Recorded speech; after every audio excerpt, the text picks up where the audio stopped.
Bismillahirrahmanirrahim. Alhamdulillahi rabbil alamin. Wa bihi nasta'in ala umuri dunya waddin. Wassalatu wassalamu ala asyrafil anbiya wal mursalin Sayyidina Muhammadin wa ala alihi wa sahbihi ajma'in. Nasihat ke-22 dari Imam Al-Ghazali rahimahullah, nafa'ana bi'ulumih. Jangan engkau banyak bertanya, tetapi hendaklah engkau banyak beramal. Wahai anakku yang tercinta, apa yang masih tersisa daripada pertanyaanmu adalah telah tertulis jawabannya di dalam kitab-kitab karanganku. Maka carilah di sana. Dan menulis setengah daripadanya adalah haram karena ia adalah ilmu zauqi. Ini di antara kitab-kitab yang dikarang oleh Imam Al-Ghazali itu ada kitab yang tidak boleh dibaca, disalin, kecuali bagi orang-orang yang sudah ahlinya. Seperti kitab Al-Madnun ala Ghairi Ahli, judulnya. Al-Madnun ala Ghairi Ahli itu kitab yang berisi tentang ilmu zauqi. Nah, itu kada boleh membaca kitab itu, mengajarkannya, belajarnya, menyalinnya kalau bukan ahli di dalam masalah itu. Artinya kalau belum kuat pondasi, belum kuat dasar ilmu yang di bawah, nah jangan hendak membaca kitab itu.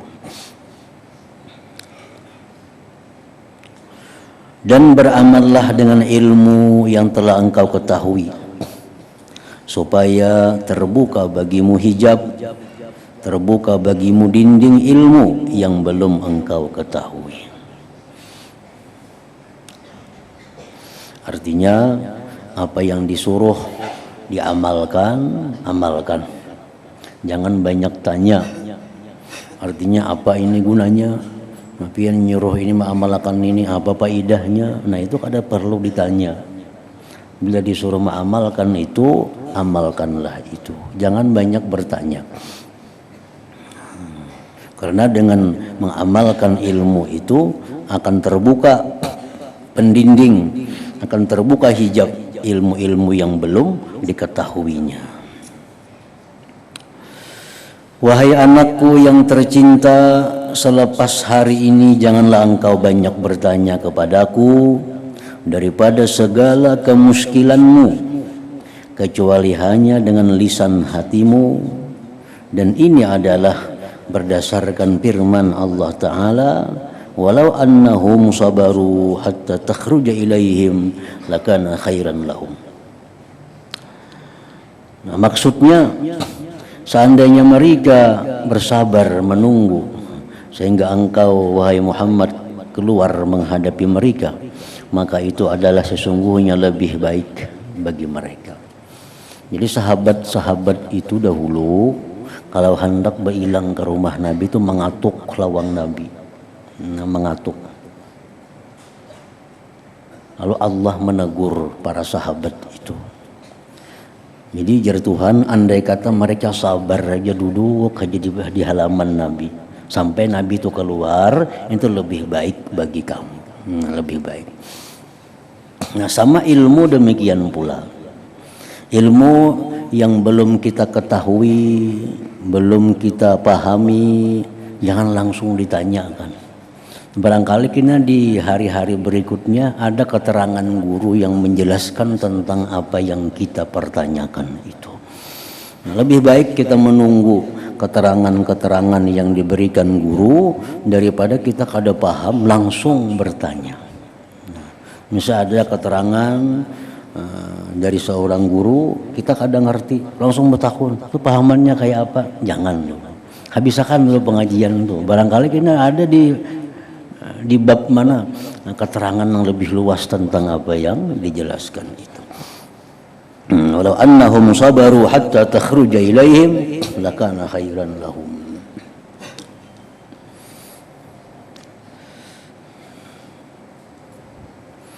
Dan terimalah nasihat Al-Khidir alaihi salam ketika ia berkata kepada Nabi Musa alaihi salam. Nabi Khidir merupakan gurunya Nabi Musa dalam ilmu saub, ilmu batin. Ilmu batin Nabi Musa berguru dengan Nabi Khidir. Waktu Nabi Musa hendak belajar dengan Nabi Khidir, ujar Nabi Khidir, kamu kada sanggup belajar lawan aku, kamu kada sabar. Lalu ujar Musa, insya Allah ulun sabar, insya Allah ulun sanggup. Nah, lalu belajarlah Nabi Musa dengan Nabiullah Khidir tadi. Apa jar Nabi Khidir? Fala tas'alni an syai'in. Engkau jangan bertanya akan aku tentang sesuatu. Hatta uhdisa laka minhu dzikra. Maka janganlah engkau segera bertanya kepadaku tentang sesuatu sehingga sampai masanya aku akan memberitahu tentang hal itu kepadamu. Apa yang kukatakan, apa yang kuperbuat, ikam jangan bertanya, karena ada saatnya aku menjelaskan itu, ujar Nabi Khidir kepada Nabi Musa. Dan Nabi Musa siap menerima itu. Nabi Musa alim daripada Khidir kalau bidang ilmu zahir, ilmu syariah. Tapi kalau bidang ilmu batin, Nabi Khidir lebih dalam daripada Nabi Musa. Oleh karena itu Allah perintahkan Nabi Musa belajar ilmu batin kepada Nabiullah Khidir ini. Nah, di dalam ceritanya Musa dan Khidir berjalan di pesisir laut, di pesisir lautan. Ada kapal.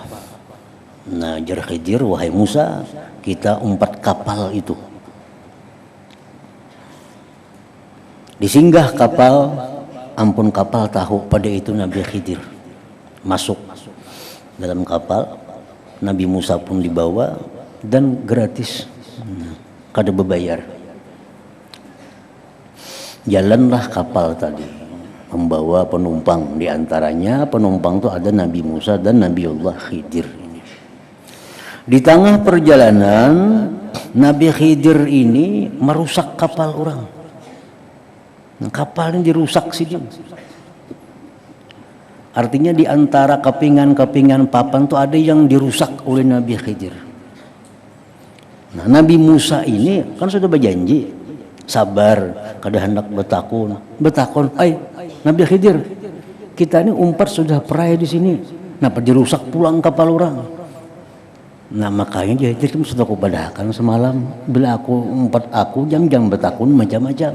Karena ada aku kisahkan saatnya kenapa. Nah, maka itu jangan betakun karena ada masanya kenapa aku rusak kapal orang ini. Maka kapal ini sudah kita gratis di sini, kenapa dirusak? Nah, ikam kada sabar. Ikam bila mau ulangi kita ampihan dia berguru bermurid. Maka itu Nabi Musa beruzur lawan Nabi Khidir, minta ampun, kada lagi, dia sudah kada mau ulang lagi. Rusak kapal orang tadi. Sampailah Nabi Musa ini ke tujuan, singgah. Berjalan lagi Nabi Musa lawan Nabi Khidir, jalan melihat sekelompok kekanakan bermain-main. Di antara kekanakan yang banyak itu ditangkap Khidir seikung. Tangkap seikung, dicabut sidin kepalanya, brak, kecabut gulu. Mati anak kurang. Anak kurang mati. Pagat gulunya. Nah, di Nabi Musa ini lawan syariat kada cucuk pulang nih. Kenapa anak kurang dimati, anak kada berdosa? Wahai Nabi Khidir, ini Kenapa anak ini dibunuh, anak orang nang kada berdosa, kada bersalah. Nah, makanya Nabi sudah kepada hakan jam kada sabar umpat aku ini. Selalu hendak tahu. Kayaknya ada aja saatnya. Jam bila masih macam ini, kita ampihan dah. Beruzur lagi Nabi Musa. Beruzur lagi. Dimaafkan lagi oleh Nabi Allah Khidir. Terus berjalan Nabi Musa dengan Nabi Khidir sampai ke suatu kampung kelaparan. Musa kelaparan, Nabi Khidir kelaparan. Hendak minta makan di kampung orang tua, orang kada mau memberi makan nih.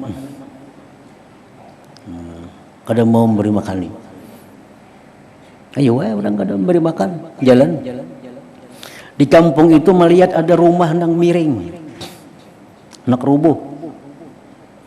Nah, Nabi Khidir dengan ilmunya hanya menunjuk rumah itu dengan tangan, rumah jadi rata. Nah, diisyarat sini, rata rumah. Lalu jar Nabi Musa, jika kita mengambil upah, berapa upahnya merataan rumah orang itu nah? Kawa kita makan di sini. Hendak betakun terus. Nah, Nabi Khidir ini sudah 3 kali dia melanggar perkara ini nah. Padahal belum saatnya tahu. Nah, jadi itulah artinya seorang murid itu yang dipentingkan baginya mengamalkan apa yang disuruh gurunya dan kada perlu tahu. Kan sudah berguru nih, sudah berguru, sudah meyakini bahwa ini guru membawa kepada yang baik, membawa kepada yang benar. Kalau guru itu menyuruh, laksanakan. Kada perlu tahu kenapa ini, kenapa itu, kenapa kayak ini. Misalnya jar guru, ikam habis sembahyang zuhur, jangan sembahyang sunat. Maka kenapa guru? Maka sunat itu sembahyang berpahala. Kada perlu ditakuni. Pokoknya bahasa sembahyang zuhur jangan sembahyang sunat. Nah, itu bisa si guru menyuruh demikian.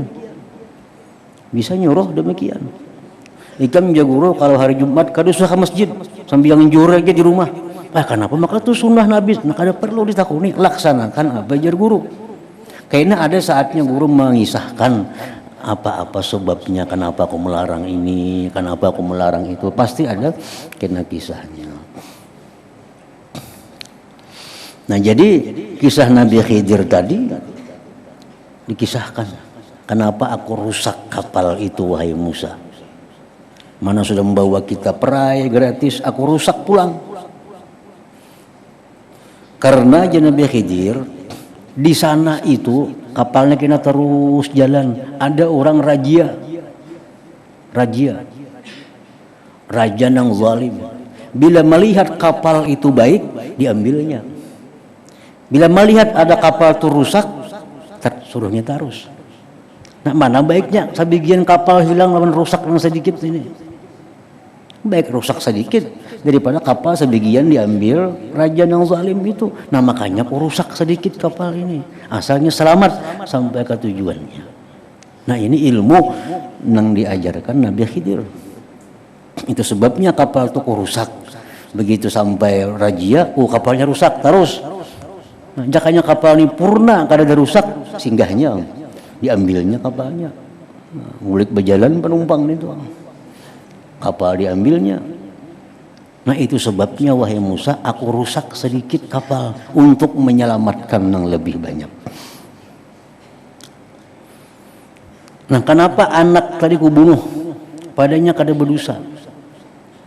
Karena dalam ilmu Allah, ujar Nabi Khidir, anak itu karena kalau nya dewasa dia jadi kafir. Nah, anak ini jadi kafir dan membuat banyak kerusakan. Orang tuanya jadi kafir semua kan gara-gara si anak nih. Jadi baik dibunuh mulai wahini supaya semua selamat. Itu sebabnya anak itu kubunuh. Kan Nabi Khidir ahli ilmu batin sehingga tahu hal-hal yang gaib. Nah, kenapa aku kada hakun mengambil upah membaiki rumah nang miring tadi? Karena rumah itu ampun kekanakan anak yatim. Nang nenek moyangnya dahulu itu orang saleh, orang baik. Jadi aku kada cucuk, kada pantas mengambil upah terhadap anak cucu orang yang saleh itu. Nah, itu sebabnya. Nah, jadi itulah pengetahuan Kalau sampai saatnya kita dikisahkan aja oleh guru itu. Jadi kada sampai kan kalau Musa ini sudah jahat adab Nabi Musa, cuma oleh karena dimaafkan lalu Nabi Musa akhirnya dapat ilmu itu. Jika kada dimaafkan Khidir kada dapat ilmu itu. Nah, cuma karena minta uzur Nabi Musa dimaafkan, minta uzur dimaafkan. Nah oleh karena itu janganlah engkau terburu-buru hendak bertanya sebelum sampai masanya. Sampai masanya. Ada ilmu yang memang harus kita segera kita pelajari. Ada ilmu yang kain aja kita perlu tahu, wah ini kada perlu. Nah, kada perlu. Itu kada usah ditakunakan. Yang kita tanyakan tuh ilmu yang bersangkutan hubungan kita dengan Allah, hubungan kita dengan makhluk Allah, nang segera kita tahu. Itu takunakan aja. Kalau ilmu nang bakal nang belum lagi kita masaknya, kada perlu ditakunakan. Tunggu aja kayaknya sampai masanya tahu. Kalau kita kada bisi harta, kada perlu bertakun berapa guru jakatnya unta atau bisi unta aja kada ada, nggak perlu takut masalah unta. Bisi unta kada ada bertakun berapa guru jakatnya unta itu bisi unta aja kada ada perlu. Berapa jakatnya emas bisi emas saja kada ada bertakun jakat emas.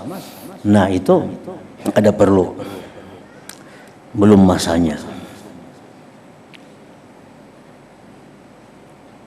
Nah ini orang yang mempelajari ilmu suluk supaya hati jangan banyak diisi dengan hal-hal yang belum bermanfaat lagi. Jadi hati ini terfokus hanya berisi dengan perkara-perkara yang bermanfaat pada saat itu. Yang kada bermanfaat pada perlu diisi.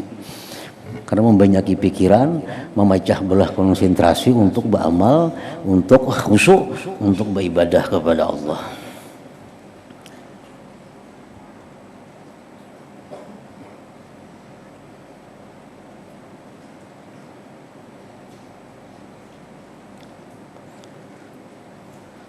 Dan apabila telah tiba masanya, ketika itu akan tampaklah segala-galanya bagimu. Sampai saatnya. Firman Allah Ta'ala, sa'urikum ayati fala tastajilun. Maksudnya selagi akan aku perlihatkan akan kamu akan tanda-tanda kebesaranku, maka jangan kamu terburu-buru mendesak aku, menjadi Tuhan. Jangan terburu-buru.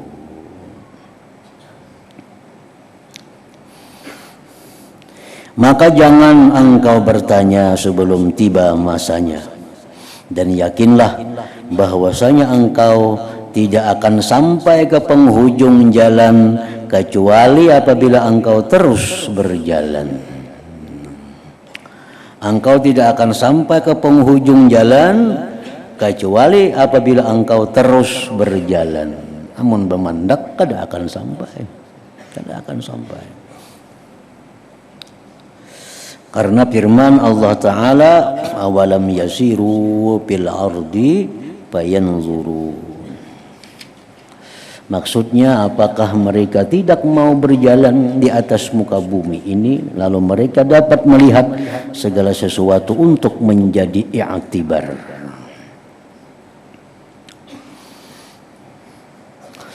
Wahai anakku yang tercinta, demi Allah, seandainya engkau terus berjalan,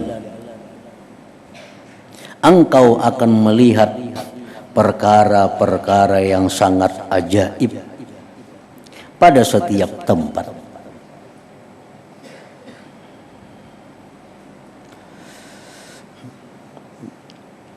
Andai kata engkau terus berjalan, engkau akan melihat perkara-perkara yang sangat ajaib pada setiap tempat. Karena setiap tempat itu ada mempunyai pemandangan-pemandangan yang diberikan Allah. Maksudnya setiap langkah, ini kisah orang suluk pang nih.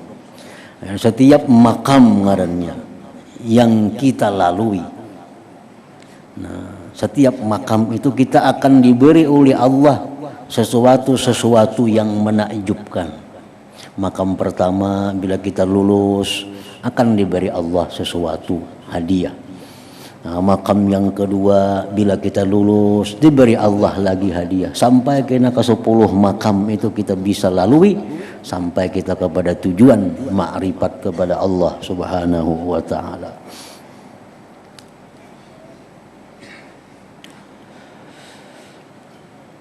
Jadi misalnya kayak orang hendak ke Banjarmasin itu melalui tempat-tempat sampai di Kandangan, melihat hal-hal nang ini itu, karena sampai lagi ke Rantau melihat lagi hal-hal yang baru, sampai lagi ke Binuang melihat lagi hal-hal yang baru, sampai kena ke Matapura melihat lagi, sampai beberapa jalan, nah sampai akhirnya melihat kayak apa kota Banjarmasin itu.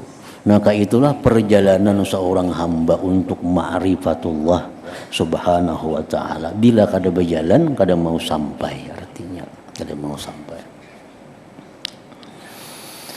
Dan korbankanlah jiwamu untuk sampai ke sana. Korbankanlah jiwa, raga, pikiran, tenaga, harta, benda untuk sampai ke sana. Kalau kada mau berkorban, kada mau sampai. Bagana aja kada mau sampai. Setiap makam yang kita lalui itu memerlukan pengorbanan. Nah, setiap makam yang kita lalui memakan ungkus. Bila kada hakun berkorban, kada akan bisa melalui itu. Nah, contohnya, kalau kita hendak ma'rifatullah, makam yang pertama kita lalui adalah makam tobat. Itu pertama. Nah, makam tobat itu wajib dilalui. Nah, kita kada akan bisa lulus dari makam tobat ini kalau kada mau berkorban. Berkorban harta, berkorban jiwa, berkorban tenaga dan sebagainya. Nah, bila sudah lulus, hanya naik ke makam yang berikutnya, ke makam wara. Makam wara pun memerlukan pengorbanan juga sampai bisa lulus naik ke makam zuhud, makam yang ketiga. Nah, makam tobat, gimana contohnya makam tobat itu melalui banyak pengorbanan. Satu, kita tobat dari dosa. Dosa ini ada dua. Dosa yang bersangkut paut dengan Allah, dosa yang bersangkut paut dengan makhluk Allah, manusia contohnya. Nah, ini tobat itu mesti diselesaikan. Apa dosa kita yang bersangkut paut dengan Allah? Kita ada kada puasa, bayari. Kita ada kada sembahyang fardu, bayari. Kita ada kada berzakat, bayari. Nah, ini pengorbanan kita. Dosa dengan Allah. Ada dosa dengan makhluk. Ini hartaku ini didapat dari jalan nang salah. Ini hartaku ini didapat jalan nang kada bujur. Harus dikembalikan hartanya kepada orang yang punya sebenarnya siapa. Nah, mesti dikembalikan harta itu. Ini rumah didapat dari jalan menipu orang duitnya, tukarakan ke rumah. Nah, rumahnya harus ditinggalkan, harus dikorbankan, harus dikembalikan rumah kepada pemilik siapa yang sebujurnya. Nah, rumah ini didapat daripada harta riba, nah, mesti ditinggalkan. Jadi kada mudah orang tobat, kada mudah. Itu urusan harta. Belum lagi aku pernah menzalim, menyakiti si Pulan. Pulannya di mana? Dicari untuk meluluskan agar kita bisa halal. Nah, Pulannya sekarang ada di Surabaya. Ke Surabaya kita datang. Ingatlah dulu, aku nampil ngijam dulu. Ingat ban aja. Nah, aku minta maaf nih, Kang. Aku minta ridha, minta halal. Pernah dulu menyakiti ikan. Pernah menghantam orang, sekarang orangnya ada di Sumatera, datangi ke Sumatera. Datangi. Minta halal, minta ridha. Dulu pernah aku menghantam ikan. Nah itu maksudnya bahwa setiap tempat, setiap makam itu memerlukan pengorbanan. Bila kada hakun ke itu, kada mau jalan. Sampai mati kada mau tuntung, tubat saja. Nah, jadi tobat ini harta sudah bersih. Nama pun orang pun sudah dikembalikan. Harta-harta yang kada halal sudah dibersihkan. Dosa-dosa dengan makhluk sudah didatangi. Sudah minta halal. Dosa lawan Allah sambil dibayar, sambil dikadha. Nah, ini berarti ini sudah selesai dalam tobat ini. Hanyar bisa naik ke jalan ke tempat yang berikutnya. Nah, orang yang bujur-bujur tobat tadi dengan sebujur-bujurnya, ini akan diberi Allah sesuatu hadiah. Apa hadiahnya? Adalah mahabbatullah, berupa kecintaan kepada Allah. Jadi kalau orang itu sudah tobat, diterima Allah tobatnya, maka orang ini sukanya hanya berkhalwat, zikir dengan Allah, sukanya hanya beribadah. Itu tanda-tanda orang yang tobatnya diterima. Sukanya beribadah, hatinya mudah menangis, diri mengingat dosa-dosa yang pernah dilakukan. Nah, itu pemberian dari Allah Subhanahu wa ta'ala. Nah, makanya tadi seandainya engkau terus berjalan, engkau akan melihat perkara yang sangat ajaib pada setiap tempat itu. Nah, dulunya kita kada pernah membayangkan nikmat berzikir. Dulu kada pernah membayangkan membaca Quran itu nyaman. Tapi kalau kita sudah tubat dengan sebujur-bujur tubat tadi, Allah akan beri itu. Kita akan nyaman baca Quran, akan nyaman berzikir. Itu ajaib. Ajaib itu ngarannya. Jadi setiap tempat memerlukan pengorbanan. Naik kita ke wara. Tobat itu sudah selesai. Sudah kada bersangkut paut lagi harta-harta, sudah kada bersangkut paut kezaliman orang, sudah selesai, sudah minta halal. Hutang-hutang lawan Tuhan udah sambil dikadha, sambil dibayar, sudah walaupun belum tuntung lagi tapi sambil dibayar aja, bayar qadaan. Naik sudah ke tingkat yang kedua, orang ini sudah duduk di makam yang namanya wara. Nah, wara ini orang yang sudah tobat, belum tobat kada kawa wara. Wara artinya apa? Menjaga diri. Baik mata, baik telinga, baik tangan, baik kaki, baik pakaian, baik makanan. Dari hal-hal yang kada jelas halal haramnya. Nah, itu wara namanya. Ini sudah tobat, Bang. Sudah bersih. Sayangannya dirigati pulang. Sayangannya dikotori pulang. Jadi ada harta nang bila kada jelas halal haramnya, kada usah diambil. Bila ada harta nang kada jelas halal haramnya, apalagi banyak condong kepada yang haram baginnya, ada alamat-alamat yang menunjukkan banyak haramnya, kada usah diambil. Nah, itu sudah makam yang kedua. Nah, sudah melangkah langkah yang kedua untuk mencapai ma'rifat kepada Allah itu. Nah, iya wara ngarannya. Di saat orang duduk di makam wara ini, orang sangat hati-hati. Bertutur kata hati-hati, berpakaian hati-hati, makan minum hati-hati, menerima duit hati-hati. Kalau ini duit nang haram. Nah, kalau ini makanan nang haram. Karena ini sudah sedang duduk di makam wara itu. Nah, lain dengan orang yang ma'rifat kepada Allah. Orang ma'rifat kepada Allah itu orang yang melihat ini duit halal, ini duit haram. Itu sudah orang melihat dengan hakikat sesuatu. Jadi orang ma'rifat itu bisa bertentangan dengan orang wara. Karena orang wara ini orang yang mengambil sesuatu berdasarkan zahir. Sedangkan orang yang sudah ma'rifat itu mengambil sesuatu berdasarkan batinnya. Nah, ada orang gawian perampok. Kalau si perampok ini hendak memberi duit lawan orang wara, kada berani mengambil. Karena zahirnya orang ini merampok. Terkenal ada perampok, di mana-mana orang tahu pada gawiannya merampok, mencuntan. Ini orang warak, kada wani ambil. Karena zahir menunjukkan ini kada baik. Nah, sedangkan orang yang sudah ma'rifat dengan Allah diberi duit oleh si perampok, inya mengambil. Kenapa? Inya melihat ini bukan duit rampukan, ini duit warisan abahnya. Nah, inya melihat.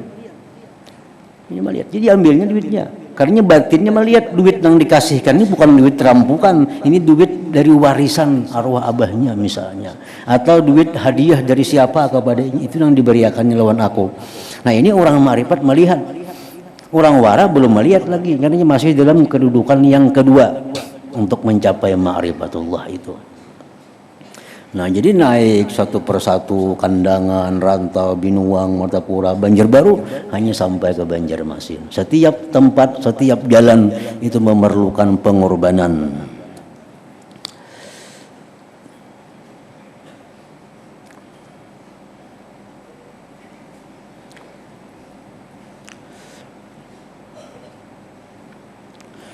Dan korbankanlah jiwamu untuk sampai ke sana. Maksudnya ke sana itu adalah ma'rifatullah ta'ala. Karena sebab daripada segala kejayaan ialah pengorbanan jiwa raga. Amun kada mau berkorban, amun harta kada mau berkurang, amun gengsi minta ampun, meminta maaf padanya mau tuntung di intang tobat itu. Orang nang tobat ini orang nang wani mengurangi hartanya. Mana nang kada halal bulikakan, mana nang kada halal beriakan, berkurang hartanya. Belum lagi tentang gengsi, masupannya aku minta maaf, kada tahu digengsi lagi, karena pernah menampili orang, pernah menyakiti orang. Nah, jadi artinya karena sebab daripada segala kejayaan adalah pengorbanan jiwa raga.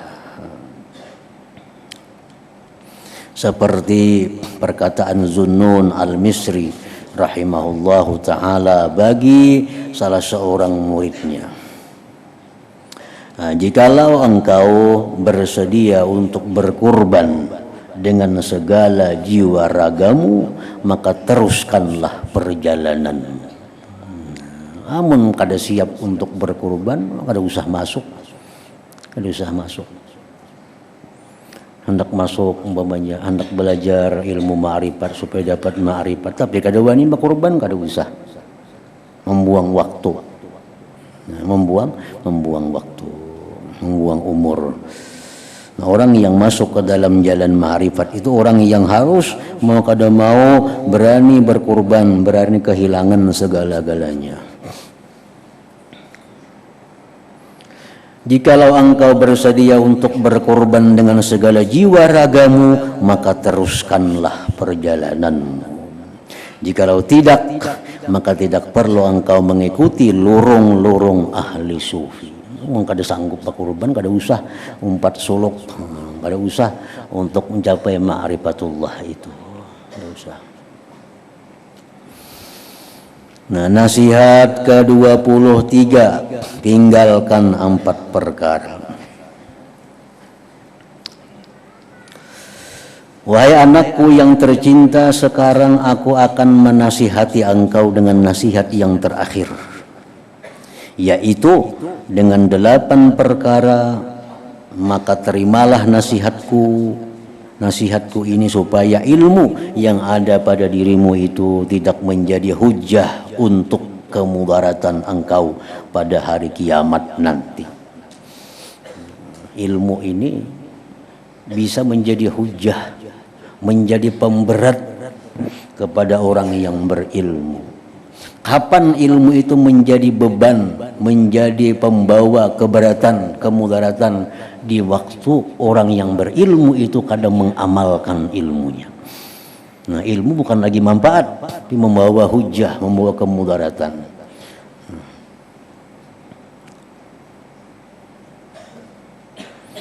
Supaya ilmu yang ada pada dirimu itu tidak menjadi hujah untuk kemudaratan engkau pada hari kiamat nanti. Jadi setiap kita mendengar ada ilmu-ilmu, nah itu kita disuruh menyambut di dalam hati dan bersiap untuk mengamalkannya. Disuruh kita mendengar ilmu, oh ini bagus, jar Nabi ada hadisnya. Dalam hati ini sudah ada, insya Allah kena aku amalkan. Ada sambutan, ada sambutan. Oh ini haram, sedangkan kita gawian itu ketujuh. Nah disambut ilmu itu, kayaknya aku laksanakan. Jadi apabila ada tahu, jawabnya ada niat sudah untuk melaksanakan ilmu itu. Macam orang sembahyang juga, begitu orang azan, kita ada dua kewajiban. Satu di antara dua kewajiban. Allahu Akbar, sembahyang asar. Kita mendengar, kewajiban kita satu, melaksanakan asar, atau kita berniat kayaknya asar pukul 5.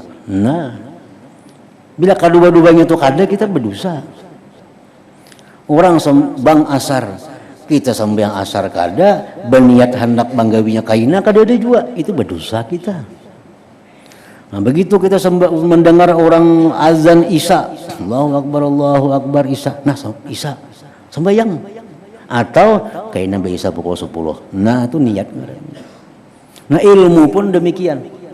Nah setiap kali kita mendengar ilmu, guru menyampaikan hadis ini adalah haram, panggawian seorang. Nah maka saat itulah ampih sudah. Namunnya kada sanggup, ya kayaknya mungkin ada saatnya kita aku amalkan. Nah ada niat. Jadi ilmu itu kadang maunya lewat ingat telinga. Ima diamalkan langsung atau ada niat untuk mengamalkan ilmu itu.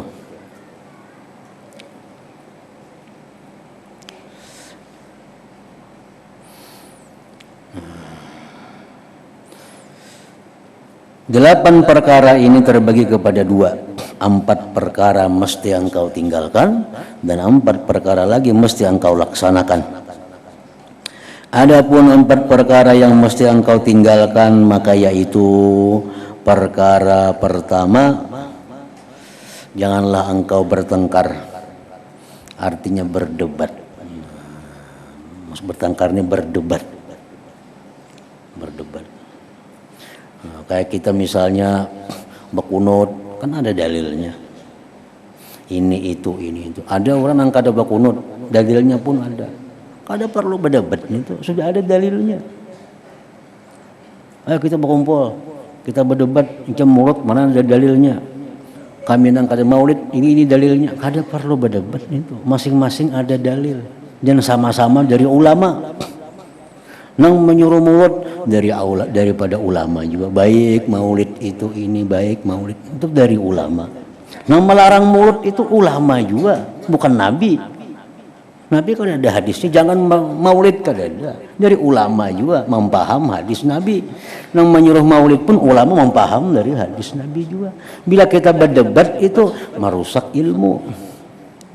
Kan usah diperdebatkan, gawi-gawi kadang-kadang. Sama-sama jar ulama, kadang-kadang jar nabinya. Nah, jadi sama mempaham. Maulid kada baik, kada boleh, ini hadisnya.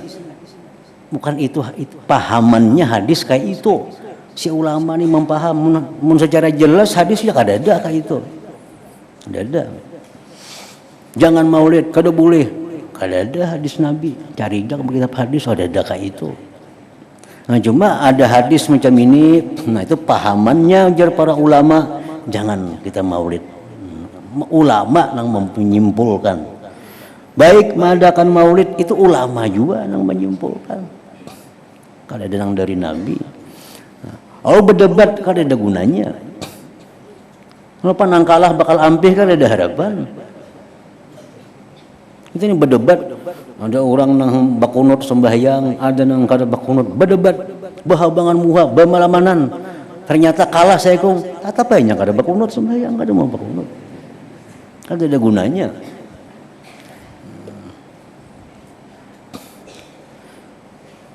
Nah, janganlah engkau bertengkar berdebat. Lain berdebat dengan orang-orang kafir. Nah, itu ayo. Orang-orang nang musyrik. Orang-orang yang menyekutukan Allah, nyembah berhala, nyembah patung. Nah kita berdebat. supaya nyoba Islam, supaya dapat hidayah dari Allah. Nah itu bagus. Berdebat antar bubuan kita kalau ada gunanya, membuang waktu dan lagi menimbulkan hal-hal yang kada bagus. Janganlah engkau bertengkar berdebat dengan seseorang pada apa jua masalah, karena pertengkaran itu mengandungi bermacam-macam penyakit. Dosanya jauh lebih besar daripada faidahnya. Karena pertengkaran itu sebab segala perangai yang jahat seperti riya, hasad, dengki, takabur, dengki, permusuhan, dan merasa bangga dengan kemampuan diri sendiri, dan yang lain-lain lagi. Itu penyakit orang yang berdebat. Nah, jikalau engkau pada suatu hari terhirit kepada pertengkaran antara engkau dengan orang lain atau dengan sekumpulan orang, dan adalah niat yang ada di hatimu untuk menzahirkan kebenaran supaya kebenaran itu tidak hilang, maka bolehlah engkau berbuat demikian. Nah,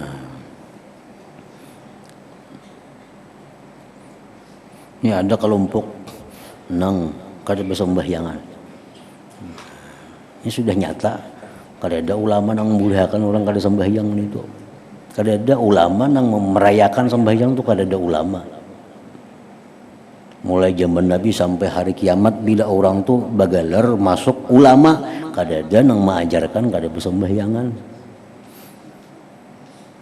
Kada ada. Kalau itu ulama, karena ulama ini warasatul anbiya. Ulama itu pewaris para nabi. Nabi sembahyang, ulama sembahyang juga. Kalau ada mengajarkan kada bersembahyangan tuh kada ulama. Ada ulama. Nah ini ada ajaran yang kada bersembahyangan. Nah ayo aja berdebat kita. Tapi niat hanya untuk menampakkan kebenaran, menampakkan kebenaran.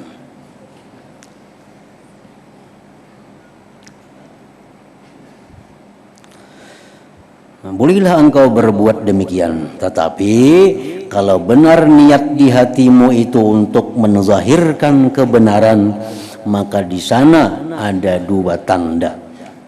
Tanda bujurkah kita, niat kita menegakkan kebenaran, atau niat kita hendak menampakkan kepintaran.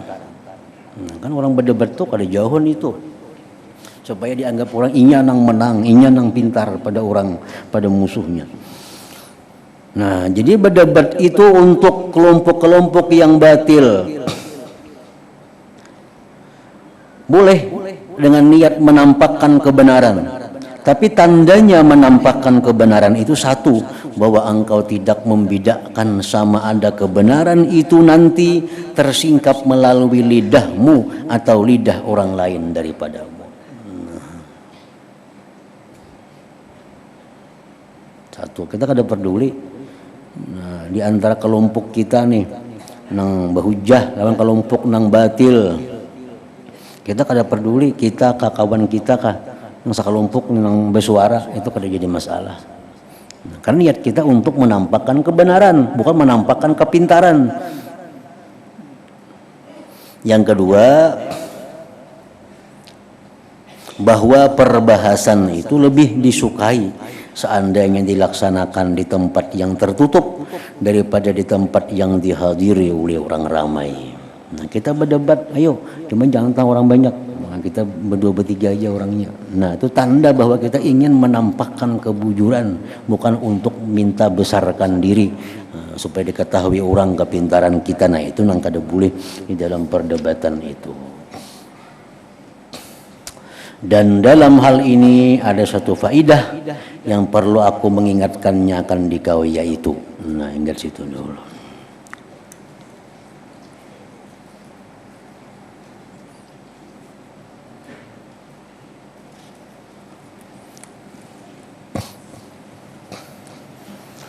Dalam zikri fa'alam annahu la ilaha illallah Muhammadur Rasulullah, la ilaha illallah Muhammadur Rasulullah, la ilaha illallah Muhammadur Rasulullah, la ilaha illallah, la ilaha illallah, la ilaha illallah, la ilaha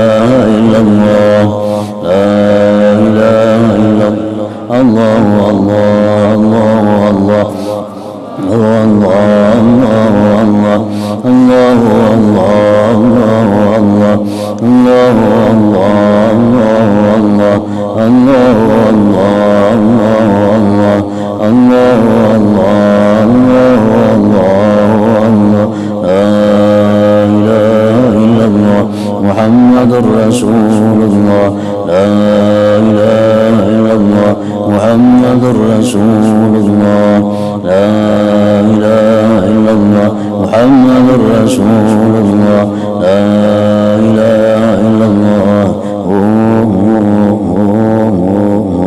الفاتحة. صراط الذين أنعمت عليهم غير المغضوب. يا أيها الرجل منه شفاعة صلوا عليه سلموا تسليما اللهم صل وسلم وبارك عليه.